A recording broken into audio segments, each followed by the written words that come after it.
चालू घडामोडी प्रश्नसंच 2026 सर्व स्पर्धा परीक्षेसाठी अत्यंत उपयुक्त प्रश्न.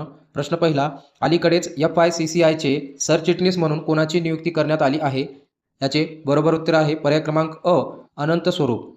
प्रश्न दुसरा, 15 एप्रिल 2026 रोजी हिमाचल प्रदेशचा कोणता स्थापना दिवस साजरा करण्यात आला?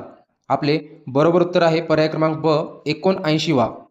प्रश्न तिसरा, मार्च 2026 साठी ICC पुरुष प्लेयर ऑफ द मंथ किताब कोणी जिंकला आहे?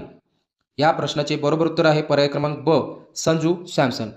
प्रश्न चौथा, आंतरराष्ट्रीय नाणेनिधीने आर्थिक वर्ष 2027 साठी भारताचा विकास दर अंदाज वाढवून किती केला आहे? या प्रश्नाचे बरोबर उत्तर आहे पर्याय क्रमांक ड, 6.5%. प्रश्न पाचवा, बोहाग बिहू हा कोणत्या राज्याचा प्रसिद्ध सण आहे? या प्रश्नाचे बरोबर उत्तर आहे पर्याय क्रमांक ड, आसाम. प्रश्न सहावा, प्रतिष्ठित WWF मछली राष्ट्रीय पुरस्कार कोणाला प्रदान करण्यात आला आहे? या प्रश्नाचे योग्य उत्तर आहे पर्याय क्रमांक अ, अनिता चौधरी.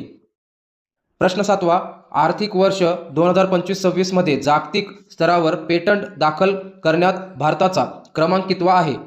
तर या प्रश्नाचे बरोबर उत्तर आहे पर्याय क्रमांक ब, 6वा. प्रश्न आठवा, देशव्यापी नारी शक्ती युवा संसदचे आयोजन खालीलपैकी कोणाद्वारे करण्यात आले? तर या प्रश्नाचे बरोबर उत्तर आहे पर्याय क्रमांक ब, युवा व्यवहार आणि क्रीडा मंत्रालय. प्रश्न नववा, पाणी सुरक्षा सुनिश्चित करण्यासाठी कोणत्या ठिकाणी हिम सरोवर प्रोजेक्ट लॉन्च करण्यात आला आहे? या प्रश्नाचे बरोबर उत्तर आहे पर्याय क्रमांक अ, लडाख. प्रश्न 10वा, बिजू पटनायक हे कोणत्या राज्याचे माजी मुख्यमंत्री होते ज्यांची 17 एप्रिल 2026 रोजी 29वी पुण्यतिथी साजरी करण्यात येणार आहे? या प्रश्नाचे बरोबर उत्तर आहे पर्याय क्रमांक ड, ओडिसा.